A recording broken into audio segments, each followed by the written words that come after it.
Hello students, this is the last video of the class 8th chapter first crop protection and management. ठीक clear हो गया बेटा कि इसके बारे में हम बात करते हैं कि आज हमने इसमें पहले चैप्टर में बताया था कि कैसे कैसे हम क्रॉप्स को कैसे ग्रो कर सकते हैं, कैसे सीड्स की रिक्वायरमेंट्स होती है, किस तरीके से हम सीड्स को हम सो कर सकते हैं यानी बो सकते हैं, और किस तरीके से हम सीड का डिस्टेंसेबल रखते हैं। रेगुलर इंटरवल भी तो नीड्स होती है, कितनी डेप्थ में रखना है सीड्स को, कितनी डिस्टेंस में रखना है सीड्स को, ये सारी चीज़ें मैंने बताया था। और किस किस फर्टिलाइजर की नीड्स होती है, कैसे कैसे हम फर्टिलिटी हम इंक्रीज कर सकते हैं, ये सारे मैंने बताया था। लेकिन नेक्स्ट आपका जो टॉपिक है इरिगेशन। इरिगेशन का मतलब होता है बेटा sending the water to the crop plants, यानी कि प्लांट्स के पास हम किस तरीके से वाटर को हम पहुंचाते हैं, वो इरिगेशन कहलाती है। यानी डेफिनेशन के अकॉर्डिंग बोला है कि the supply of water to the crops at regular interval through the source other than rain is called the irrigation. Irrigation ये supply to the water, water की सप्लाई कहाँ तक, to the crop, to the crops तक पहुंचाने के लिए at regular interval. At regular interval का use क्यों करा मैंने बेटा, इसलिए यूज करा क्योंकि रीजन क्या है कि ऐसा तो नहीं है हम कंटिन्यूस वे में पानी लगाते हैं ना, किसान कंटिन्यूस वे में पानी लगा सकता है, ये कर सकता है कि आज पानी लगा दिया फिर उसे 6 महीने बाद या 2 महीने बाद याद आई कि अब 2 महीने बाद लगाना है, ऐसा तो नहीं ना। एक रेगुलर इंटरवल जितनी नीड्स होती है उसी रिक्वायरमेंट्स हम वाटर की क्वांटिटी हम पहुंचाते हैं। Clear, through the source other than rain, यानी रैन की हटाकर, रैन को छोड़कर बाकी अदर सोर्स जितने भी नीड्स हैं, जैसे ट्यूबवेल्स हो गया, वेल हो गया, या फिर आपका लेक हो गया, रिवर हो गया, पॉन्ड हो गया, इससे हम वाटर को जो लेते हैं वो हम क्रॉप तक पहुंचाते हैं। तो ये प्रोसेस क्या बोल रही है, sending the water to the crops plant is known as the irrigation.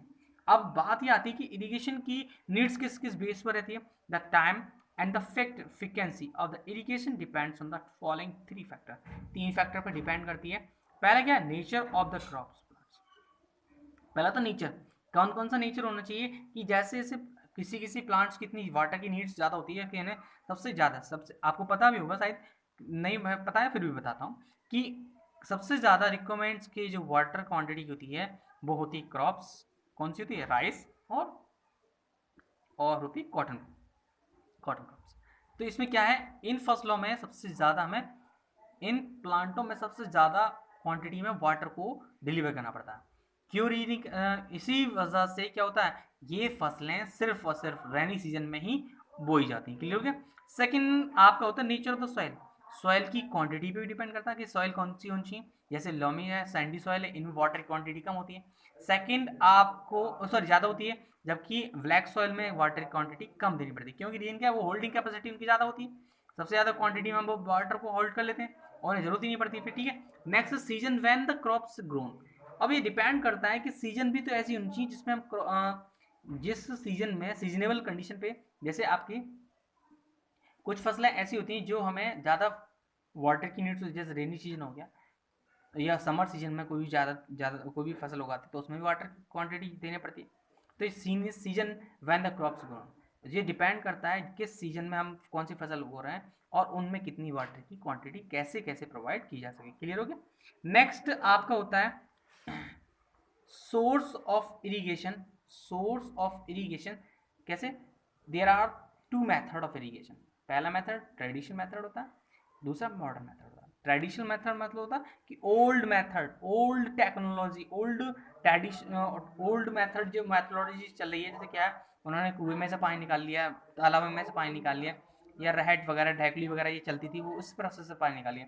लेकिन अब मॉडर्न मेथड क्या चल रहा है, ट्यूबवेल चल रहा है आपका, ट्यूबवेल हो गया, या और भी एडवांस मेथड होता है ड्रिप इरिगेशन और स्प्रिंकल इरिगेशन। ड्रिप इरिगेशन में क्या होता है कि हर प्लांट के पास उन्होंने क्या करा, एक पाइपलाइन डाल दिया, क्या डाल दी, और पाइपलाइन में एक एक drop by drop her plant के पास एक एक ड्रॉप करके वाटर डिलीवर किया था। क्लियर हो गया। स्प्रिंकल में क्या होता है, जैसे झरना होता है, इन्होंने क्या करा, एक फब्बारा लगा दिया, फब्बारे से क्या होता है, सब तरफ चारों एक सर्कुलर रीजन में क्या होता है, वाटर को डिलीवर किया जाता है। क्लियर हो गया बेटा। नेक्स्ट इज दैट कि आपका क्या है, नेक्स्ट आपका टॉपिक है क्रॉप प्रोटेक्शन। क्रॉप प्रोटेक्शन का मतलब है कि हम जैसे फसल अगर उगाती है उसके बाद हमें क्या, एक मैनेजमेंट के अकॉर्डिंग नेक्स्ट टॉपिक क्या होता है कि हमें उसकी देखभाल करनी चाहिए, केयरिंग करनी चाहिए। तो केयरिंग किससे करें, सबसे पहले आपको अगर क्रॉप्स अगर उगाती है तो सबसे पहले आते हैं weeds. What is mean by the weeds, पहले आपको बात करते हैं क्रॉप प्रोटेक्शन कैसे करना, प्रोटेक्शन फ्रॉम द बीट्स, पहला का the unwanted plants which grow along with the cultivating crops in a field are called weeds. कुछ ऐसी सी फसलें उगाती हैं जो जिसका हमें नीड्स ही नहीं है, जैसे कोई भी आती है, जैसे चौलाई है, आपका खुरी है, ये कई सारी ऐसी बीट्स होती हैं जो क्या कहते हैं फसल के साथ उगती रहती हैं। और बथुआ हो गया, और भी कई सारी फसल आती हैं, क्रॉप्स होते हैं, क्रॉप प्लांट्स ऐसे उगाते हैं जो अनवांटेड, जो हमारी रिक्वायरमेंट से अलग हटके हों, वो सारी प्लांट्स कहलाते हैं, बीट्स कहलाते हैं। क्या कहलाते हैं? बीट्स कहलाते हैं। Next thing is that weeding. What is mean by the weeding? Weeding का मतलब हो गया बेटा removing of the process of removing the weeds from the crops field is called the weeding. यानी बीड्स को निकाल कर फेंक देना, या तो एसिड के वे में, केमिकल के द्वारा हेल्प से, या फिर हम बायोलॉजी के मेथड से, या मैकेनिकल मेथड से, रिमूव करें, या केमिकल मेथड से रिमूव करें, या फिर हमारे बायोलॉजिकल मेथड से रिमूव करते हैं। The removing the weeds from the crops field is known as the weeding. Clear हो गया? Weeding can be done by the following methods. First is the mechanical method. जैसे मैकेनिकल मेथड में आपने क्या करा, आपने देखो किसानों को खेती करते समय खुरपी से छोटी छोटी घासों को छीलते हुए देखा। तो वही removing the unwanted plants by the help of the implements is known as the mechanical method. ठीक है? या सीड ड्रिल हो गया, हॉय हो गया, या ट्रॉबल, या खुरपी, जैसे खुरपी बोलते हैं, खुरपी के द्वारा रिमूव करना। ठीक है? सेकेंड थिंग इज दैट आपका क्या है, सेकेंड आ गया आपका chemical method. Chemical method, weeds can be removed by the chemical method which is known as the weedicide. जितने भी केमिकल से हम बीड्स रिमूव करते हैं वो सारे बीडीसाइड कहलाते हैं। क्या कहलाते हैं? बीडीसाइड। अब कुछ बीडीसाइड ऐसे हैं जैसे 2,4-D, 2,4-D हो गया, एमसीपी हो गया, ब्यूटाक्लोरो हो गया, डेलोफोन हो गया, या मेटाक्लोरो हो गया, एक्सेट्रा। कुछ ऐसे ही मेटाक्लोरो है। ठीक है? अब जो कि केमिकल मेथड्स होते हैं, जैसे हमने स्प्रे कर दिया, स्प्रे करने के बाद क्या होती है, जो घासें होती हैं वो सिर्फ प्लांट को नुकसान नहीं देती, सिर्फ इन्हीं प्लांटों को नुकसान देती हैं जो हम नहीं चाहते हैं। क्लियर हो गया बेटा? ये केमिकल मेथड होते हैं। Second thing is that biological method. Biological method में क्या होता है, कुछ ऐसे प्लांट्स उगाते हैं जो क्या करते हैं, जो कि अदरवाइज प्लांट्स को उगने के लिए डॉक्यूमेंट्स नहीं देते हैं। क्लियर हो गया? या उनसे ऐसे कीड़े, छोटे छोटे कीड़े या इंसेक्ट हो जाते हैं, जिससे क्या होते हैं, वो प्लांट्स को खा लेते हैं। क्लियर हो गया? सेकेंड बायोलॉजिकल मेथड में जैसे कैक्टस हो गया, कॉनिकल्स इंसेक्ट हो गया, एक ऐसा प्लांट होता है जिसके द्वारा हमको क्या होता है, बीड्स उगना बंद हो जाते हैं। क्लियर हो गया? Next is that protection from the pests and disease. अब हमने प्रोटेक्शन पहले हमने वीड से रिमूव कर दिया, बीडी साइड थे, यानी बीड से, यानी अनवांटेड प्लांट से उन्हें हटा दिया। लेकिन अब कुछ ऐसे भी तो होते हैं कि कुछ इंसेक्ट हो जाते हैं या पेट्स आ जाते हैं, तो पेट्स आ जाने के कारण क्या होता है, फसलों को पूरा की पूरा बेकार कर देते हैं, डैमेज कर देते हैं, या फिर उन्हें बीमारी लग जाती है। कभी भी देखा हुआ आलू को, देखा हुआ कभी आलू बीच में से काला निकलता है, काला काला, तो उससे काला अजार भी कहते हैं। ठीक है? और भी रस्ट आती है, रस्ट जो कि गन्ने में पाया जाता है। आपने कभी देखा हो गन्ना बीच में से लाल लाल निकलता है, तो लाल लाल निकलने के कारण होता है रस्टिंग होता है। सेकंड, अब कॉटन में भी होता है, कॉटन का वूलन होता है, कॉटन का जो फ्लावर होता है वो भी डैमेज हो जाता है, या बहुत सारी डिसीज होती है जो प्लांट्स में पाई जाती हैं। क्लियर हो गया? Protection from the pests and disease. Pests are organism that attack and damage the crops. Pests कुछ ऐसे होते हैं जो कि क्या करते हैं, अटैक करते हैं और डैमेज कर देते हैं। जैसे क्या है, अगर चूहे खेत में हो जाए तो क्या करेंगे, खेत में वो फसलों को खाएंगे और कुछ ज़्यादा से ज़्यादा नुकसान करेंगे, जितना खाएंगे नहीं उससे ज़्यादा नुकसान करते हैं। दे मे बी रोडेंट, रैट्स हो सकते हैं, इंसेक्ट हो सकते हैं, लॉक्टस होता है, बेबल्स होते हैं, या फिर हमारे दीमक वगैरह हो गए, जू हो गए, या घुन हो गए। ठीक है? ये हमारे कुछ ऐसे होते हैं। Plants also damage by the disease and cause by the certain pathogens like bacteria, fungi and virus. कुछ ऐसे डिसीज होती हैं जिसके द्वारा हमारी प्लांट्स जो प्रोडक्शन होती है वो भी सारी डैमेज हो जाती है। कौन कौन सी हैं? व्यक्ति बैक्टीरिया से होती है, और दूसरी फंगाई से हो सकती है, या वायरस हो सकती है।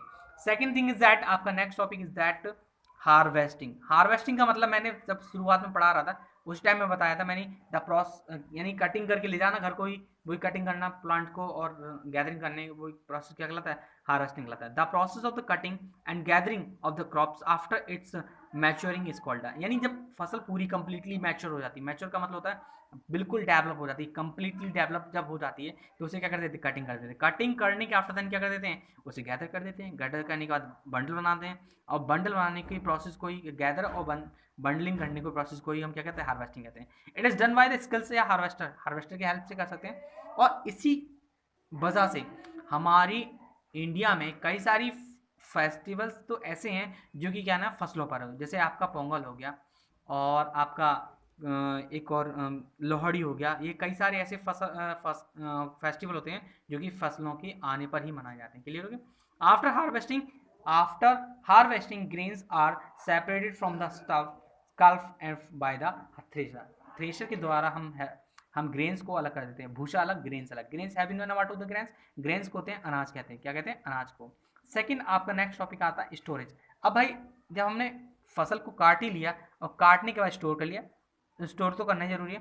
द ड्राइड में सूखा, the dried food and grains are then stored in the suitable storage container.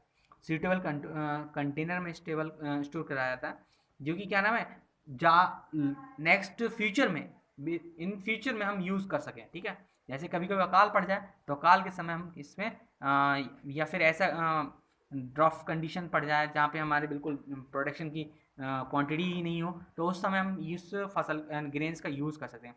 On scales farmers store the grains in jute bags और मेटलिक बैग्स। जूट बैग्स में कर सकते हैं या मेटलिक बैग्स में कर सकते हैं। ऑन कमर्शियल स्केल्स में, ये तो स्मॉल स्केल हो गया जो किसान वगैरह घर पे कर सकते हैं, लोहे की कुटिया होती है या फिर बोरियम में भर भर के अनाज रख लेते हैं। या फिर कॉमर्शियल वे में अगर यूज़ करना चाहें तो food grains are store in a gunny bag या गैरेनेज और सेलर्स। ये बड़े बड़े एक स्टोरेज होते हैं, स्टोरेज में अंदर स्टोर करके रख लिया जाता है। नेक्स्ट इज दैट बेटा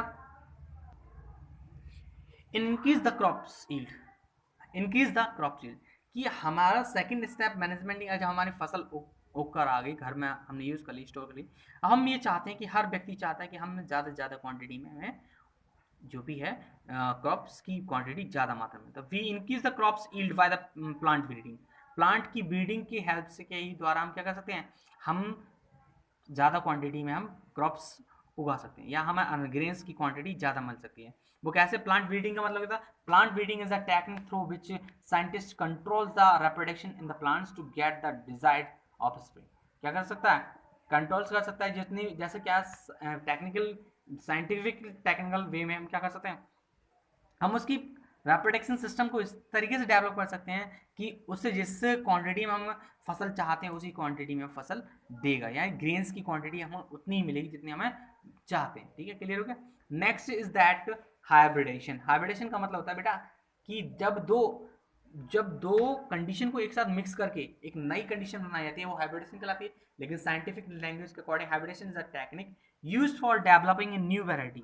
न्यू वैरायटी को डेवलप करने के लिए हमें हाइब्रिडेशन प्रोसेस होता है। इसमें क्या होता है कि by a cross breeding two different variety, cross कराया जाता है क्रॉप्स का, जिसमें दो वैरायटीज होती हैं, दो डिफरेंट वैरायटीज होती है, दोनों में अलग अलग करेक्टर होते हैं, और दोनों की करेक्टर क्या करते हैं, मिक्स करा दिया था, और मिक्स कराने के बाद क्या कर देता है, हाँ, एक नई वैरायटी डेवलप कर जाती है। The new habit contains the desire character of the both parents और दोनों पेरेंट्स के जो करेक्टर होते हैं वो सारे के सारे न्यू वैरायटी में पैदा होते हैं। जैसे क्या है जैसे हमारे अंदर जो कैरेक्टर होते हैं, मम्मी और पापा के दोनों कैरेक्टर होते हैं, तो यही प्रोसेस होती है एक क्रॉप प्रोडक्शन में। क्लियर हो गया? नेक्स्ट आपका क्या है, ग्रीन रेवोल्यूशन। ग्रीन रेवोल्यूशन का मतलब होता है there has been tremendous increase in the production of the feed crops in India is known as the green revolution।